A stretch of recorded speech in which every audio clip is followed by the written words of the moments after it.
DD किसान, बदलते भारत की शान।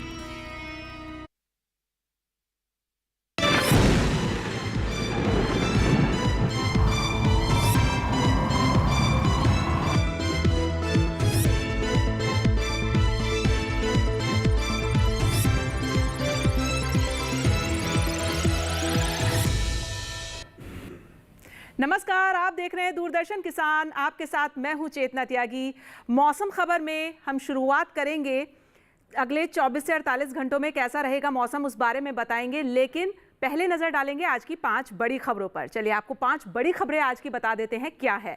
सबसे पहली खबर हमें तमिलनाडु से मिल रही है। कुछ जगह भारी बारिश का ऑरेंज अलर्ट जो है तमिलनाडु में वो जारी किया गया है। अगली खबर का रुख करते हैं, तटीय आंध्र प्रदेश से मिल रही है, जहां कुछ हिस्सों में भारी बारिश जो है वो संभव है। ऐसी खबर हमें तटीय आंध्र प्रदेश से मिल रही है। जम्मू कश्मीर की बात करें तो कहीं कहीं यहां पर शीतलहर चलेगी। ये खबर हमें जम्मू कश्मीर से मिल रही है।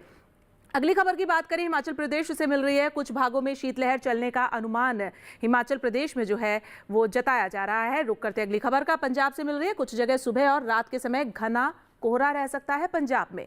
तो ये तो आपने नजर डाली आज की 5 बड़ी खबरों पर। अब हम बात करेंगे मौसम अलर्ट की, यानी कि जो देश के विभिन्न राज्य हैं वहां पर क्या कुछ चेतावनी जारी की गई है मौसम के मद्देनजर, कहां आपको सावधानी बरतनी है, कहां नजर बनाकर रखनी है, ये सब हम जानेंगे हमारे एआई एंकर भूमि से। नमस्कार किसान भाइयों और बहनों, आप देख रहे हैं मौसम अलर्ट डीडी किसान पर। मैं हूं आपकी एआई एंकर भूमि। आज हम आपको देश भर में होने वाली मौसम की स्थिति की ताजा जानकारी देने जा रहे हैं। उन क्षेत्रों की जानकारी लेते हैं जहां सतर्क रहें। तमिलनाडु और पुडुचेरी में कहीं कहीं भारी से भारी बारिश, बिजली की चमक और गरज के साथ तेज हवाओं की संभावना है। अब उन क्षेत्रों की जानकारी लेते हैं जहां नजर बनाए रखें। तटीय आंध्र प्रदेश और रायलसीमा में भारी बारिश के साथ बिजली की चमक और गरज चमक संभव है।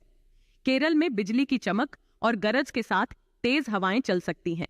जम्मू कश्मीर और लद्दाख में शीतलहर के हालात बन सकते हैं। हिमाचल प्रदेश में शीतलहर और कोहरे की संभावना है। पंजाब, हरियाणा और दिल्ली में शीतलहर की स्थिति हो सकती है। पश्चिमी उत्तर प्रदेश में शीतलहर के साथ कोहरा छाने की संभावना है, जबकि पश्चिमी मध्य प्रदेश में शीतलहर संभावित है। रात और सुबह के समय असम और मेघालय, नागालैंड, मणिपुर, मिजोरम और त्रिपुरा में घना कोहरा छा सकता है। बाकी सभी राज्यों में फिलहाल कोई विशेष चेतावनी नहीं है। यह थी मौसम की ताजा जानकारी। कृपया सुरक्षित रहें। धन्यवाद। और मौसम खबर में अब हम बढ़ेंगे आगे और बात करेंगे मौसम पूर्वानुमान की, यानी कि अगले 2 दिनों में 24 से 48 घंटों में मौसम कैसा रहने वाला है। इस बारे में हम आपको बताएंगे अपने सेगमेंट मौसम पूर्वानुमान।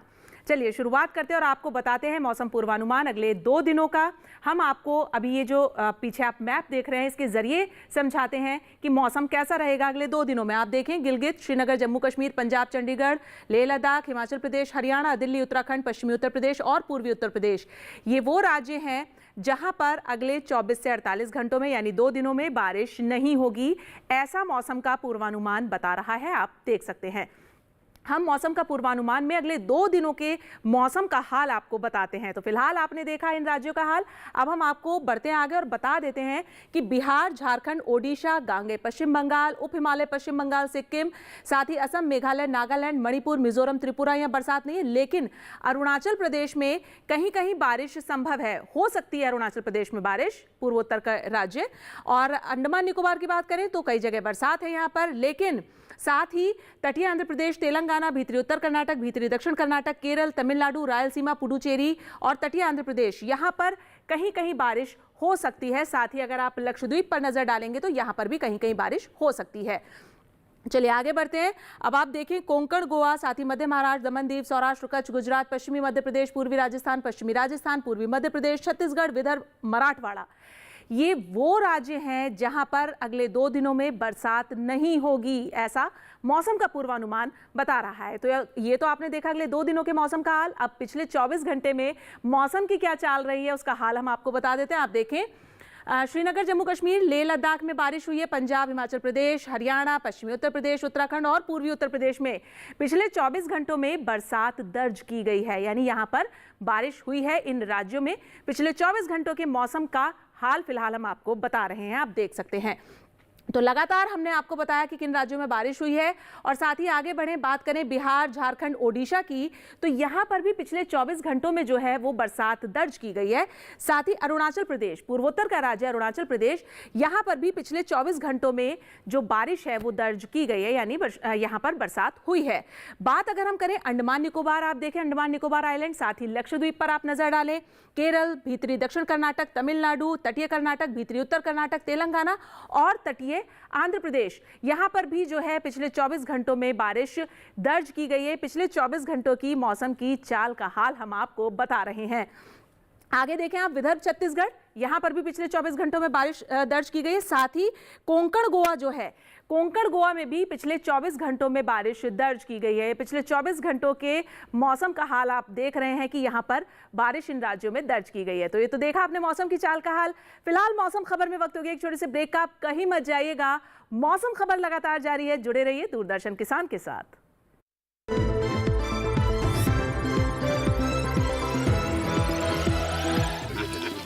मिठाई तो हमारे जमाने में होती थी। हाँ तो जाइए ना अपने जमाने में। रोमांस तो हमारे जमाने में होता था। पेमेंट भी उसी जमाने का है। अरे भैया डिजिटल पेमेंट करना सीखे नए जमाने में। इजी, सेफ एंड फास्ट है। हमने तो इनको डिजिटल पेमेंट करना सिखा दिया। आपने ये सेल्फी लेते हैं, ये हमारे जमाने का है। आरबीआई कहता है कि डिजिटल पेमेंट अपनाओ, औरों को भी सिखाओ।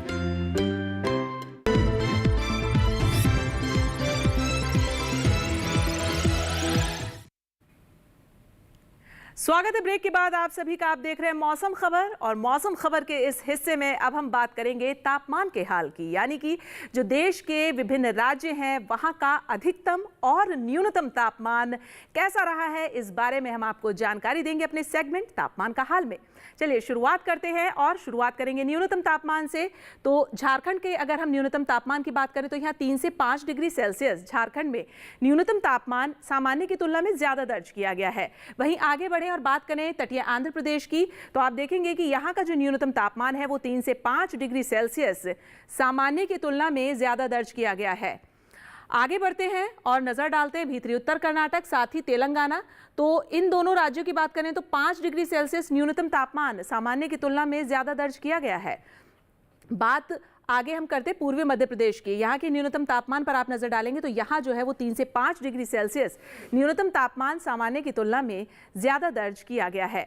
वहीं आगे बढ़े और अब हम बात करें पूर्वी राजस्थान और अमृतसर, तो यहाँ पर जो न्यूनतम तापमान है वो 5.2 डिग्री सेल्सियस दर्ज किया गया है। ये आप देख सकते हैं पूर्वी राजस्थान का उदयपुर और हरियाणा आपने देखा। चलिए अब हम बात कर लेते हैं अधिकतम तापमान की। अधिकतम तापमान में गिलगित, श्रीनगर, जम्मू कश्मीर, लेह लद्दाख, हिमाचल प्रदेश और उत्तराखंड, यहाँ पर अधिकतम तापमान 3 से 5 डिग्री सेल्सियस सामान्य की तुलना में कम दर्ज किया गया है। अधिकतम तापमान हम आपको अभी फिलहाल बता रहे हैं। और तमिलनाडु, तटीय आंध्र प्रदेश, तेलंगाना, भीतरी उत्तर कर्नाटक, यहाँ पर जो अधिकतम तापमान है इन राज्यों में वो 1 से 3 डिग्री सेल्सियस ज़्यादा दर्ज किया गया है सामान्य की तुलना में। आप देख पा रहे हैं अधिकतम तापमान की स्थिति अपनी टीवी स्क्रीन पर जो हम अभी आपको बता रहे हैं। भीतरी दक्षिण कर्नाटक और रायलसीमा, यहाँ पर जो अधिकतम तापमान है वो 3 से 5 डिग्री सेल्सियस सामान्य की तुलना में ज्यादा दर्ज किया गया है। बात मध्य महाराष्ट्र की करें तो मध्य महाराष्ट्र का अधिकतम तापमान 1 से 3 डिग्री सेल्सियस ज्यादा दर्ज किया गया है, जो कि सामान्य की तुलना में ज्यादा रहा है। अब बात हम कर लेते हैं रायलसीमा के अनंतपुर की, तो यहाँ पर जो है अधिकतम तापमान वो 34.9 डिग्री सेल्सियस दर्ज किया गया है, जो कि अभी तक का सबसे अधिकतम स्तर का तापमान रहा है। तो ये तो आपने देखा अधिकतम और न्यूनतम तापमान। अब जो देश के अन्य बचे राज्य हैं वहां पर तापमान की क्या स्थिति है उस पर भी नजर डाल लेते हैं।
और मौसम खबर में फिलहाल वक्त हो गया एक छोटे से ब्रेक का। आप कहीं मत जाइएगा, मौसम खबर लगातार जारी है, जुड़े रहिए दूरदर्शन किसान के साथ।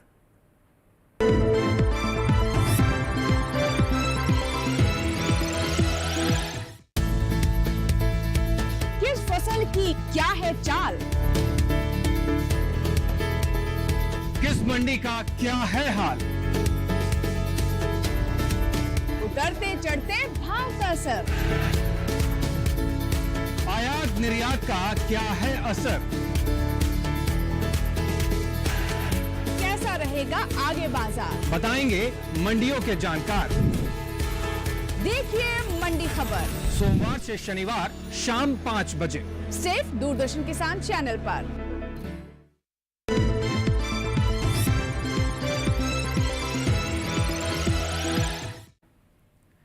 स्वागत है ब्रेक के बाद आप सभी का मौसम खबर में। और मौसम खबर में अब हम आगे बढ़ेंगे और बात करेंगे वायु गुणवत्ता की, यानी कि एयर क्वालिटी इंडेक्स के बारे में। हम आपको बताएंगे कि देश के जो प्रमुख शहर हैं वहाँ की वायु गुणवत्ता सूचकांक क्या रहा है और कितनी साफ और प्रदूषित है वहाँ की वायु।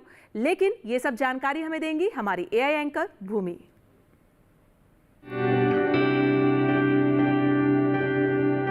अब बढ़ते हैं आगे और जानते हैं कि देश के अलग अलग शहरों में वायु की गुणवत्ता का हाल। दिल्ली की बात करें तो यहाँ वायु की गुणवत्ता खराब रही। यहाँ वायु गुणवत्ता सूचकांक 323 दर्ज किया गया। पुणे में वायु गुणवत्ता सूचकांक 167 दर्ज हुआ, जो संतोषजनक श्रेणी में आता है। मुंबई की वायु गुणवत्ता भी संतोषजनक रही। यहाँ वायु गुणवत्ता सूचकांक 181 दर्ज किया गया। कोलकाता की वायु की गुणवत्ता बेहद खराब रही। यहाँ वायु गुणवत्ता सूचकांक 669 दर्ज किया गया, जो बहुत खराब श्रेणी को पार कर गया। बेंगलुरु में वायु गुणवत्ता सूचकांक 207 दर्ज किया गया, जो थोड़ी खराब श्रेणी में है। लखनऊ में वायु की गुणवत्ता खराब रही।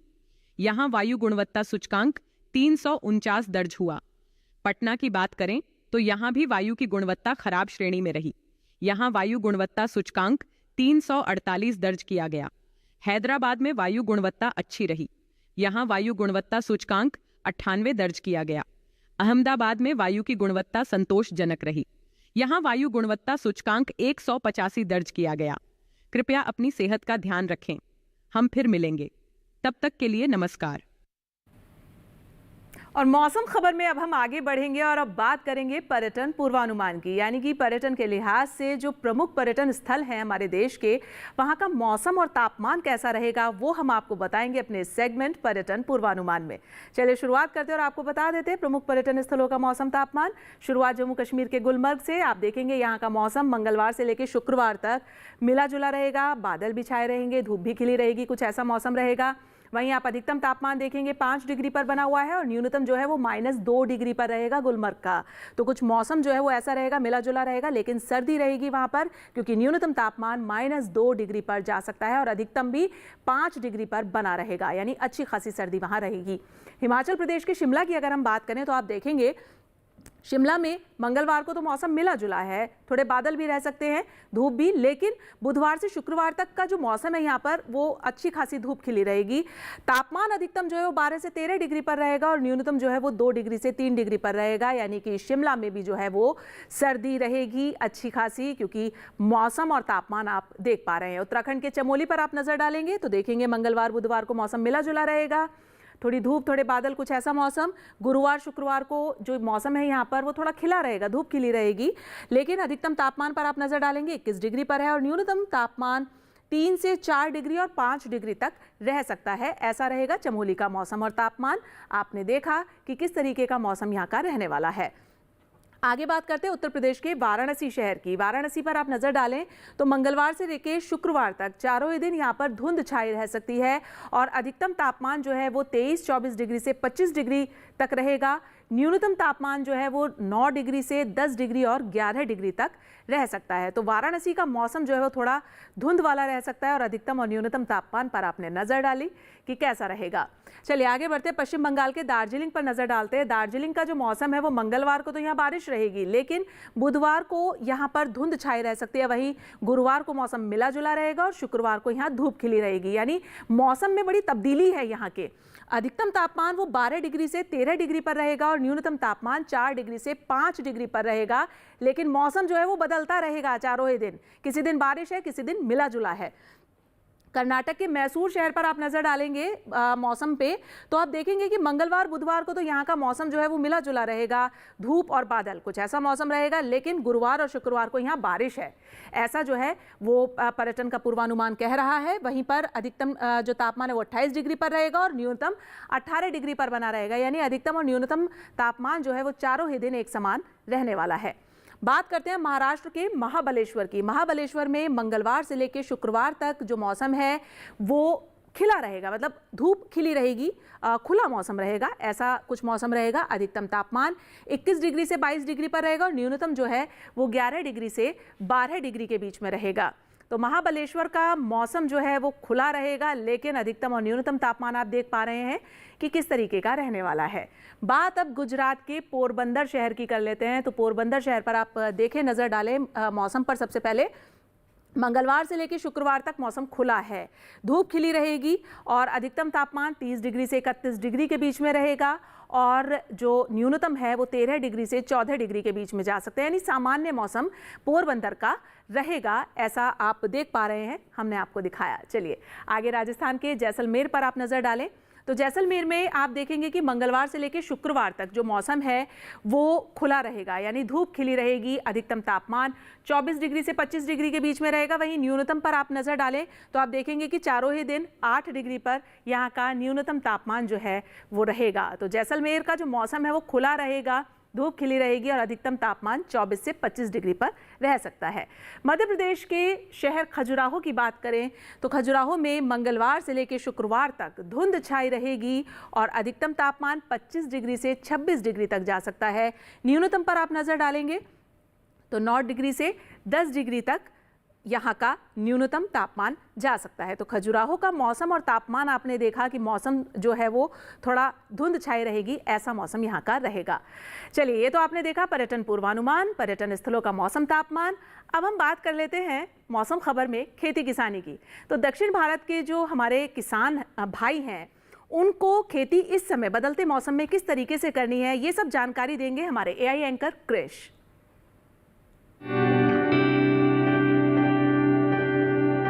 नमस्कार, आप देख रहे हैं डीडी किसान। मैं हूं AI कृष और आज हम कर्नाटक, केरल और तमिलनाडु में होने वाली खेती किसानी से संबंधित सलाहों के बारे में पूरी जानकारी देंगे। उत्तरी कर्नाटक के किसान खेतों में पर्याप्त नमी को देखते हुए चने और गेहूं की बुवाई जारी रखें। तटीय कर्नाटक में साफ मौसम में तैयार धान की कटाई करें और काटी गई फसल को सुरक्षित स्थान पर रखें।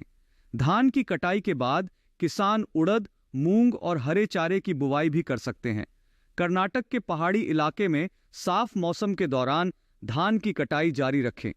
जिन इलाकों में धान की कटाई पूरी हो चुकी है वहां के किसान मिट्टी में मौजूद पर्याप्त नमी का सदुपयोग करते हुए दलहनी फसलें बोएं। केरल की बात करें तो यहाँ के ऊपरी इलाकों में इलायची की कटाई का काम करें। खड़ी फसलों में रोग और कीटों की निगरानी करते रहें। कोई रोग या कीट दिखने पर विशेषज्ञ की सलाह से उसका खात्मा करें। फसल से खरपतवार निकालने का काम भी जरूरी है। केरल के उत्तरी इलाकों में केले, सब्जियों और नारियल की जड़ों में बारिश का फालतू पानी जमा ना होने दें।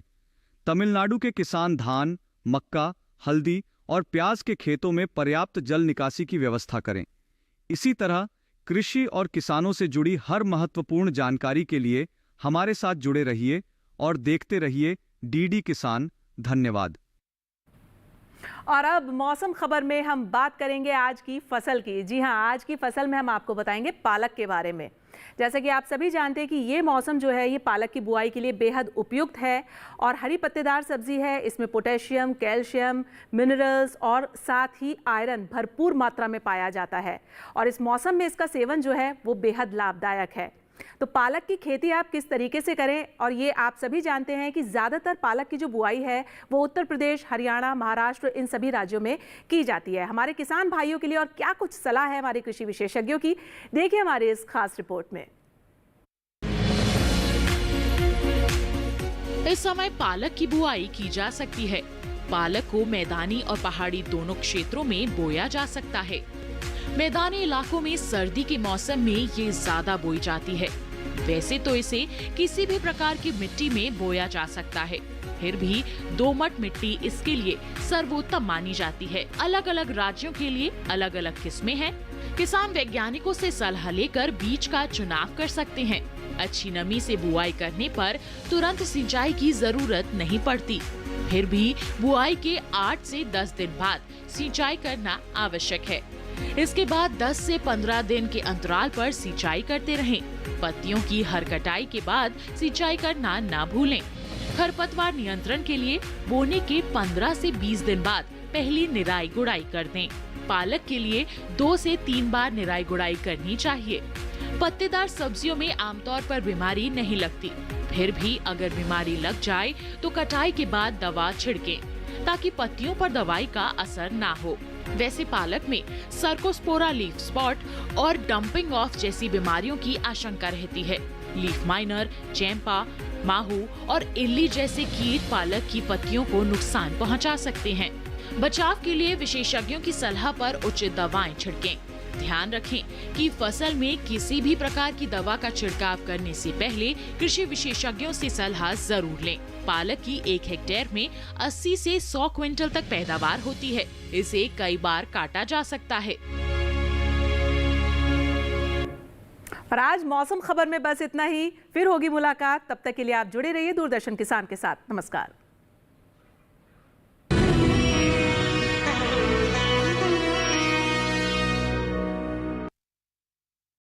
हम सीजन 1 की अपार सफलता के बाद क्रिश, ट्रिश और बाल्टी बॉय फिर से एक बार आ रहे हैं लेकर फ्रीडम फाइटर्स की नई कहानियां।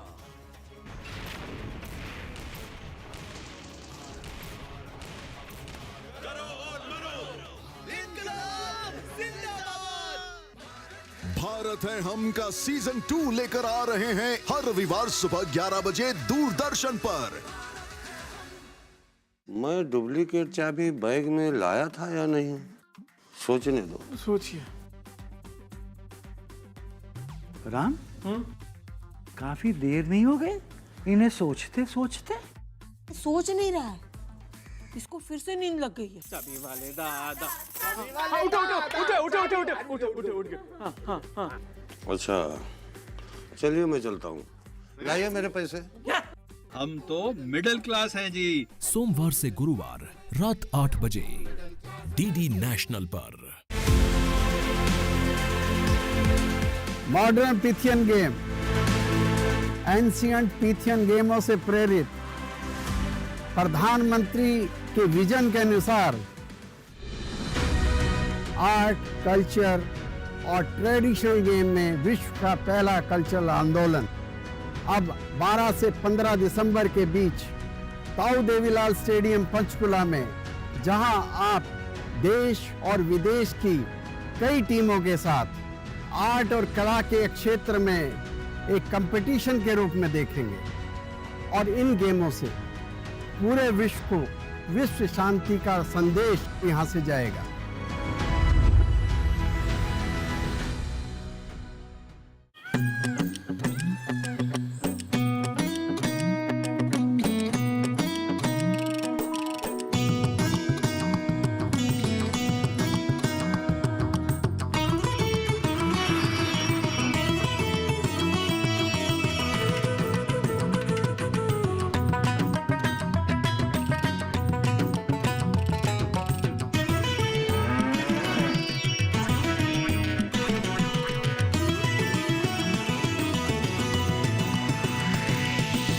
डीडी किसान, बदलते भारत की शान।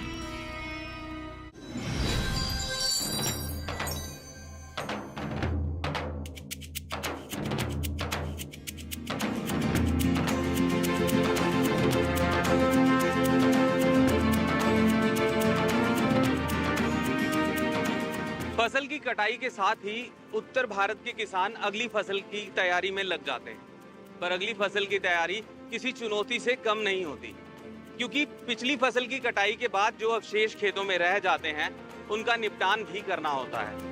ये जो अवशेष खेतों में रह जाते हैं इन्हें हम आम बोलचाल की भाषा में पराली कहते हैं। पराली को बहुत ही कम समय में खेतों से हटाने की कोशिश में इन्हें जलाना बहुत आसान सा लगता है।